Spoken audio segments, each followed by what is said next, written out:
To begin then, Count John McCormick, who knew the first subject in today's programme very well. This is one of his best-loved recordings.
Well, Jim, as people will tell from the sound of our voices today, we're not in the studio, but in fact we've come to a very interesting city centre church in Belfast.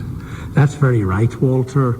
This is St Malachys Roman Catholic Church, right in the heart of the city centre in Alfred Street.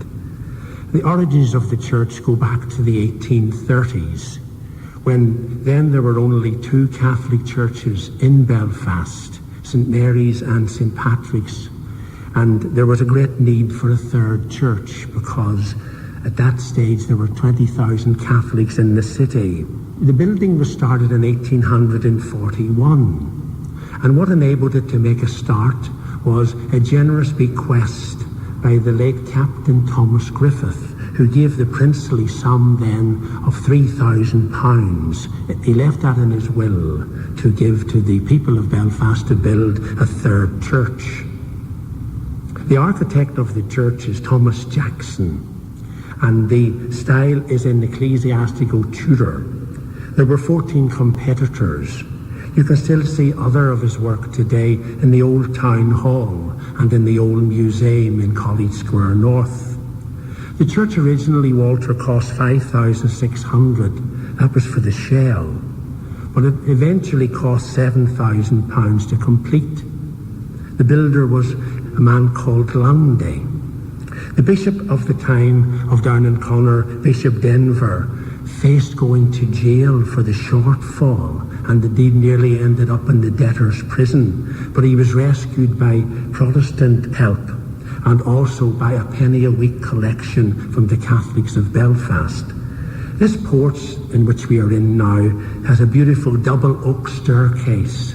It's bright and airy, and there are matching porches on either side of the church as well. Perhaps at this stage then, Jim, we can move into the church itself. That would be very good, Walter.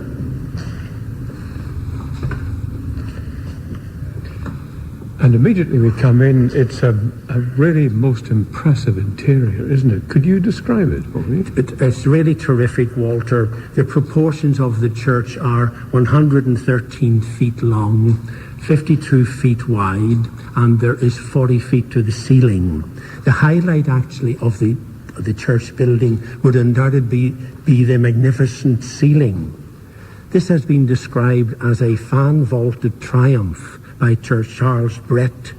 The beautiful stucco pendants and groinings are there for all to see. Brett calls it a wedding cake turned inside out, and it's modelled very closely on the Henry VII Chapel at Westminster Abbey. But I think actually it's a finer example of this type of work than Westminster Abbey's ceiling.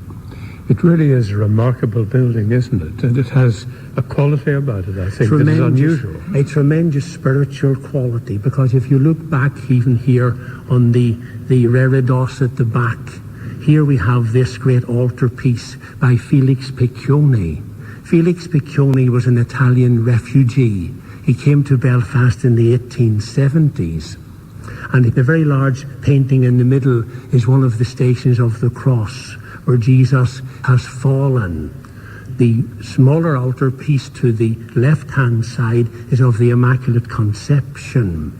And he used for his Immaculate Conception here a lady called Mary Connor, who lived like him in Little Italy in Belfast in Great Patrick Street. She was the daughter of a coal merchant. And on the right-hand side we have St Patrick, rather conventionally done, but the whole effect is beautiful. The only other paintings by Piccioni in Belfast that can be seen at the moment are in the St Mary's Church in Chapel Lane, although there are some in storage in the Ulster Museum. Well, the parish priest here in St Malachys is Father Tony Curran, and you've come to join us. You're very welcome, Walter. What does it feel like being in charge of a historic church of this kind? Well, I would consider it one of the great privileges that I have, and when you consider that for 160 years the people have been coming to this church to pray, and I'm one in a long line of parish priests who have ministered to the people in this parish, so it is a great privilege. Being a city centre church too, as well as the local congregation, people of the parish, presumably a lot of people who visit Belfast would find their way here. Every Saturday evening and every Sunday we would have people from all arts and parts. They come from Carrickfergus, they come from Hollywood, they come from County Down and Bangor. So they all gravitate here. For some reason or other, it has a great draw for people, this church, and they say they feel a great sense of warmth and homeliness in it. And I think it's because we don't have this big long nave or aisle that people feel closer together and closer to the sanctuary. So it has a strong family feeling about it. It has very much so, and that's the comment I would hear very often. A lot of city centre churches have had to face the problems of people moving out of the city centre. As the centre itself has spread, people have moved out. Has had an impact here at St Malachys? No, because we don't only cover the market area, we also cover the whole Lower Ormo and University area and Botanic, so it's quite a widespread area. As a parish, So we really don't have that problem as yet, and hopefully we won't.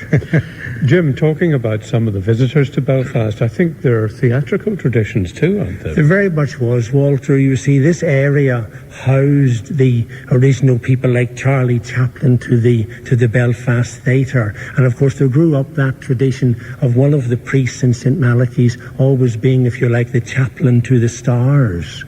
And one of these men originally was a Father Jimmy Dean. And Father Jimmy Dean was a really great character in Belfast. There's some wonderful stories about him. I mean, I remember well, one of the stories that I have is that I, as an altar boy here, used to sneak and look at his prayer book when he was out saying Mass. And you would see very often in his prayer book his invitation cards. And these invitation cards would range through Laurel and Hardy. They would range through Frankie Lane, Dean Martin, Bing Crosby, Glenn Miller. All these celebs who came to Belfast from the middle 30s would have all come round here to Father Dean, because a curious thing was a lot of those American entertainers were Catholics, and he as it were, catered for their spiritual needs and of course their temporal needs as well. There's a lovely story also told of Father Dean during the Second World War. He was here for 26 years and he never really wanted to go away from the place. He was here from 1932 until 1958.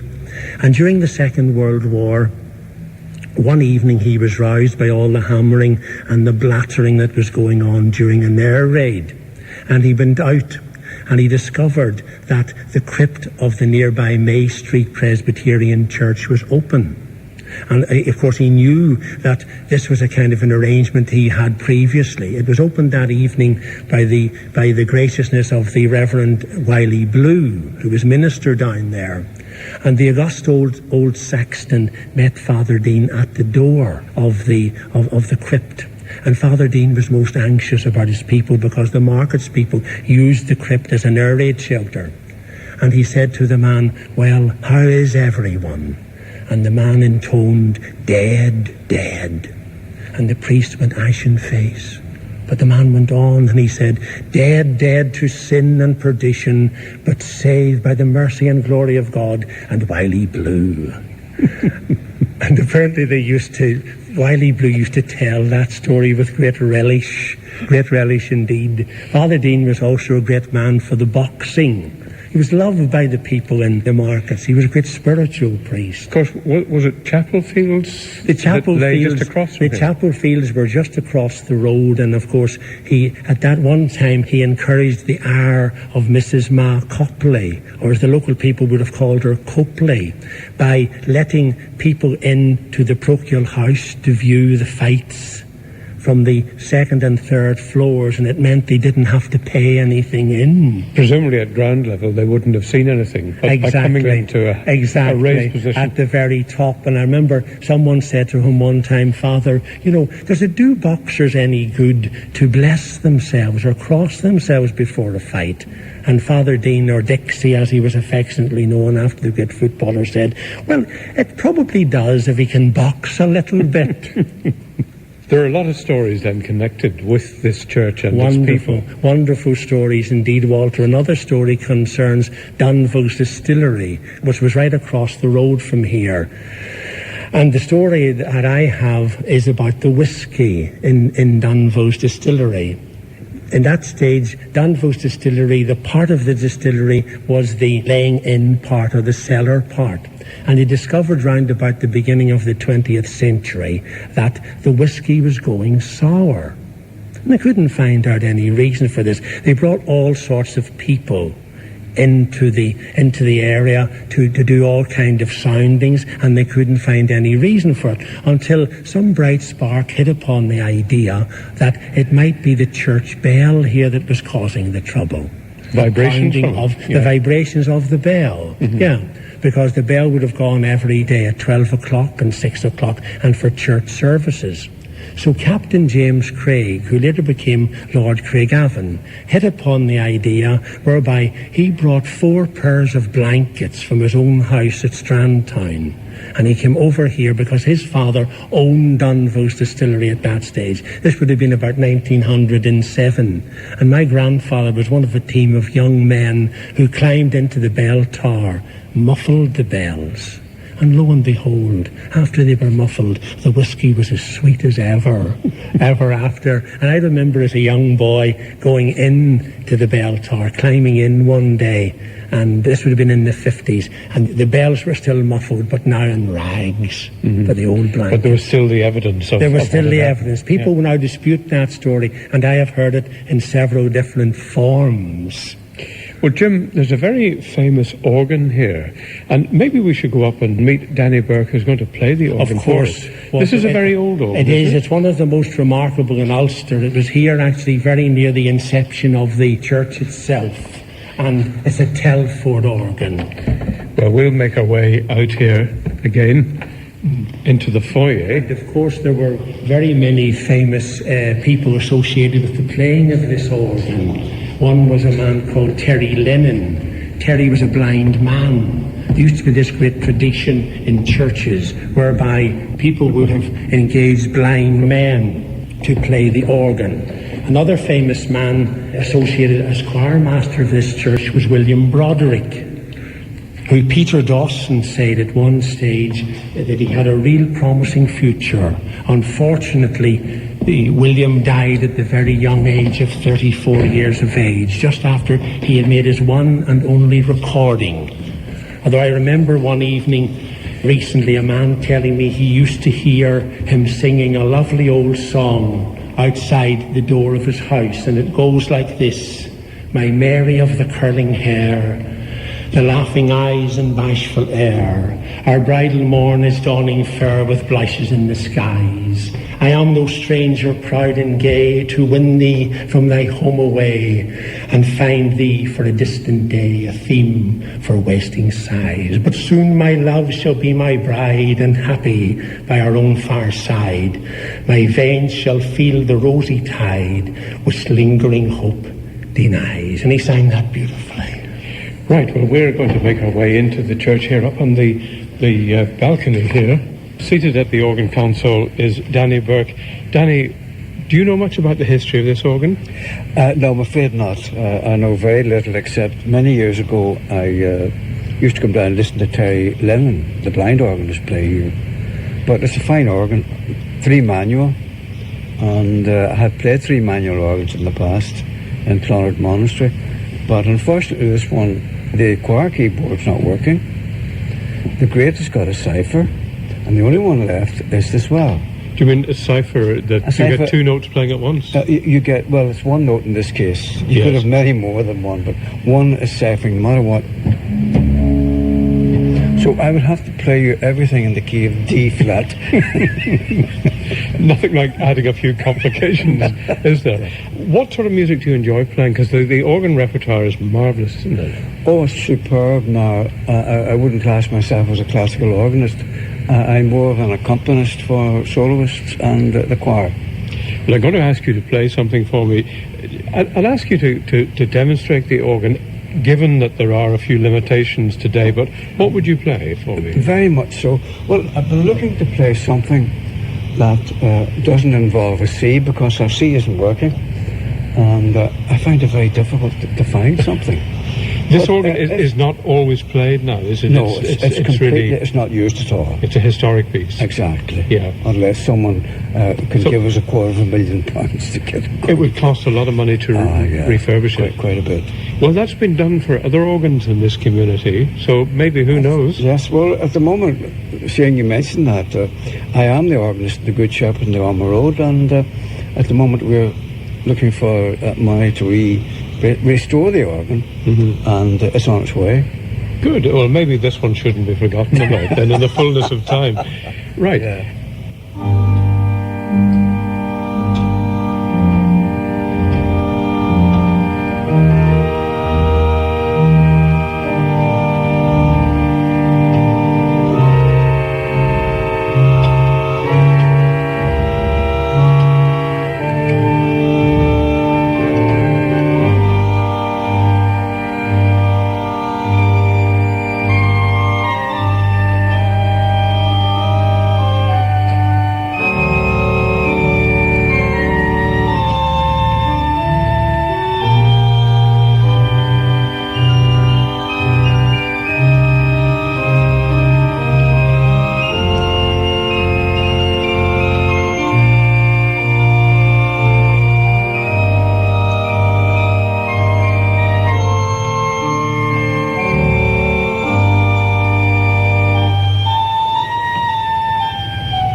Well, Danny, that was marvellous, considering the limitations of playing an organ which hasn't been played for a long time and which has an urgent need for restoration, hasn't it, with bits missing and things that won't play. Oh, there's so much not working on it. It's most difficult to do anything decent on it. I mean, I could play something in D flat because we have a cipher on the powerful part of the organ, the great. There's a cipher in D flat, so if I can play a piece of music in D flat. Okay, would you like to do that? Just a few chords. Yeah, indeed.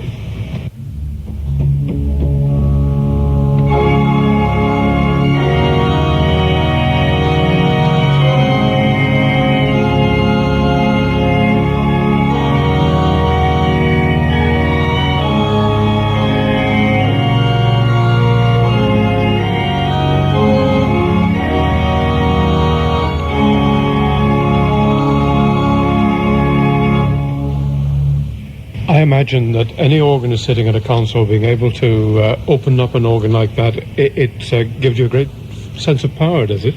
Yes. I don't like to enjoy it too much because we're all organists are blamed for playing too loud, and I really do. Most of the music I play on the organ would be soft. Well, I'll tell you, you would never find me saying it's too loud. I love the sound of one of these wonderful instruments in a big space where there is proper room to hear it. Exactly, yes, beautiful. And the reverberation in the church is marvellous. Have you played a variety of organs in your experience? I've played quite a few electronic organs or digital organs, and they're very good. Played in Clonard for quite a number of years. 3 manual organ. Most of the organs I would play would be 2 manual. At the moment we have a 2 manual organ in the Good Shepherd, but only 1 keyboard is working. So that limits you, and you start to lose your technique, because you cannot do all the things you wish to do.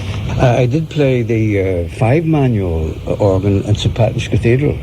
In New York? In New York, yeah. Through a friend, a family friend. My daughter's married to an American, and his best pal's father works in the Diocese of New York, invited me to see the organ. And of course, you go up to the organ gallery in a lift in New York, like everything else is big. And he left me for 1 hour to play about with the big 5 manual organ, which I thoroughly enjoyed. I bet you didn't play some of the quieter pieces in that. No, I didn't. Well, thank you very much indeed for opening up this organ. It's normally covered, I see, because it isn't in use.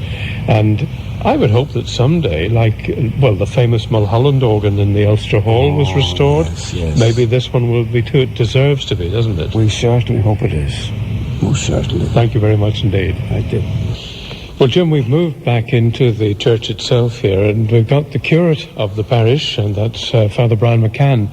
Father McCann, again, a wonderful feeling being in a place like this. Absolutely, an absolutely beautiful church, and just having heard the organ there, the atmosphere is perfect. I must say I love this church, and it's very much a lot of people around the local area. This is their place of worship, and they have a great love for it. And I suppose, in a sense, I have been contaminated with that love for the church in my very short time here in the last 2 years. Well, as an organist, and having just listened to it being played there by Danny Burke, I imagine, do you ever get the feeling when things are quiet here that you'd like to go up and switch it on and play it? Absolutely. I do that pretty often, I must say, now, at night time there particularly. I suppose it brings back a lot of memories for me, and when people relive the memories they have had, for example, in the days when the St Malachys choir was pretty famous, I suppose you could say, I suppose it brings back the desire in some sense to restore those days and to bring the church back to some sense of, love for music and for, sacred music in particular. I suppose it's a bit unfair to ask you questions about the history of this church, as you're fairly recently here, and particularly with Jim O'Hagan here standing beside us, who is a historian and knows a lot about the background here. You've already been telling me some things. I'm sure there's a lot more to tell, Jim. There is, Walter. There is indeed. Yes, sure. Maybe we could make our way across now to the statue of St Malachy. St Malachy is the patron saint of this church, and indeed he's the patron saint of the Diocese of Down and Connor. He was an Armagh man, and he became Archbishop of Armagh as well. He died in the 12th century. The name Malachy, incidentally, it means my messenger. And again, many local people here, you would find a tradition of many local men called Malachy, because Malachy is the patron saint of the church. He died in 1148 in the arms of the famous St Bernard of Clairvaux, because he was always ill at ease as a diocesan bishop, and he wanted to join the Cistercian order. So he was very, very much in keeping that he died in the arms of Bernard. And then we could come straight on across here to a most remarkable shrine, Walter. Indeed, it's one of the very few shrines of a saint who is called the Ragged Saint, because he was a beggar man. This is the shrine of St Benedict Joseph Labre. St Benedict Joseph Labre was born in 1748 in Amet in France, and he died in 1783. He's more or less contemporaneous with Mozart, but a most different man from Mozart. He was born of very wealthy parents. He eschewed all that wealth and took to the monastic road, if you like. He was very much interested in joining a religious order. The problem with Benedict was nobody would have him.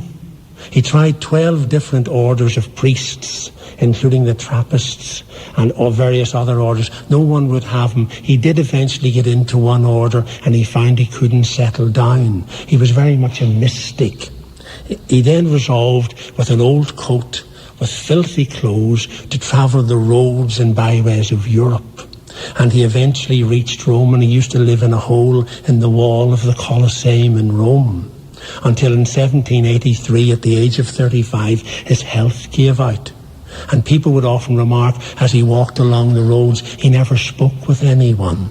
So much was he focused into the mind of God, you see. But when he died, miraculously, the people of Rome, in some sort of a sixth sense, they went out and shouted, "The saint is dead, the saint is dead." And it wasn't until another 100 years that he was canonized in 1881. We don't know exactly, Walter, how his statue got into the church here. My theory is it was brought back by a man called Father James Green, who was Bishop Dorian's secretary in the late 19th century. He was an intrepid traveller. And again, he probably brought the statue back because of its associations with a poor parish, and also this man, Benedict Joseph, had a great love for the Cistercian order, and Malachy had a great love for the Cistercian order, so he felt it was appropriate that both would be beside each other, if you like. Jim, I'm sure there must have been very famous preachers who came here to St Malachys over the years. Quite a number of famous preachers. They would have come here for missions, Walter. One was the Reverend Father Charlie Martindale, the extensive writer, Jesuit writer. Another would have been Father Robert Nash, again a Jesuit. And perhaps one of the most famous of all was a Belfast man called the Reverend Bill Pollock. Bill Pollock, during the Second World War, was chaplain to Bomber Command, and indeed one of the personal chaplains for a time to Bomber Harris. And he wrote a best-selling book called Wings on the Cross. And I remember as a boy in the 1950s, when an altar boy here, he came to do a mission for 2 weeks. And he brought the book with him. And he sold something like 3,000 copies of the book at 3 and 6pence a copy in 2 weeks. That was some achievement. It definitely was. It definitely was, Walter. As I say, he was a most remarkable man. Another famous man who was a priest in here was Father Vincent Davy, who was known as Davy of Africa. He was a great missionary man. And even today, when priests go out to Africa and they meet older people, the older people will say, "Ah, yes, Davy of Ireland, Davy of Ireland." And there was indeed a film made of his exploits as a missionary in Africa. John McCormack, too, of course, was associated with this church, because McCormack used to come and give concerts once a year in the Ulster Hall, perhaps twice a year. He was a very, very devout Catholic man, but a very highly strung and nervous person. He used to arrive in on the midday train from Dublin and get himself ensconced into the Union Hotel round the back of the City Hall. He would then come out after a cup of tea and come round here into the church and spend a holy hour. We've no record at all, unfortunately, of him ever singing to that organ up there. But one story which is true about him, to allay his feelings of tension, he used to have ordered huge quantities of paper from the 3 Belfast papers. And what he used to do for the rest of the afternoon when he went back to his hotel and waiting on the concert, he used to systematically tear up these pieces of paper. That to relieve tension? To relieve tension, and there was a man from the hotel had to come in and brush all the stuff out. And I remember as a boy him telling my father that it may have stretched to 6 inches depth from the ground, the shavings of paper. Quite extraordinary, isn't it? Indeed, very, very much. Very extraordinary, Walter, indeed. But this church, I think, is unique, actually, isn't it? It's very, very much unique. Again, John Betjeman, the famous John Betjeman, poet laureate, was very, very fond of the church. He made a film about Belfast about 20 years ago, and again he included scenes from the church in the films. And the one important thing he found, the striking thing he loved, were these old pews in the church. And we can never understand why he was so drawn to the old pews. And he, of course, was an expert in church architecture and church furniture as I think perhaps the simplicity might have attracted itself to him. Very much so, very much so. Again, another man in passing, that we had a sacristan here in the 1950s, Pat Murphy. Pat was one of the last, if you like, self-taught men. Pat was a Latinist. He was a Greek scholar. He was also a great historian. He was a great historian despite being an ardent nationalist of the Williamite Wars. And all sorts of people used to come here, people from the Orange Order, students from all over the world used to come, and he used to conduct seminars nearly in his little house over there in the church grounds. And I remember listening to terms like the Dutch Blue Guards, Duke of Schomberg, St Ruth, and people like that. And it's sort of a way it started me off on a history trail listening to Pat. So remarkable was he. And as I say, he didn't have 1 hour of academic training at all. Well, I'm delighted, Jim, that you've brought me round here, and thank you very much to Father Brian McCann for showing me round as well. And both of us all 3 of us enjoying the sound of the organ there. Absolutely. Yeah. Jim, there's one, you mentioned a name earlier of a singer, a very famous Belfast singer, and there's a recording. There are very few recordings of him, but there is one, isn't there? Maybe we should finish with that. I would think it's very, very appropriate, Walter. It's William Broderick. And William Broderick singing on Rathlin Isle to the tune of The Little Red Lark.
have to forgive the service noise in that recording of To Rathlin's Isle, but it was recorded back in November 1945, rather a long time ago, and it's of historic interest. It's William Broderick's one and only recording. Just a reminder now that Belfast Speaker Circle again meeting on Monday evenings in the Cairo Centre, Knock Presbyterian Church, and that's at 7:30. And Ballyblack Presbyterian Church in the Ards Peninsula are holding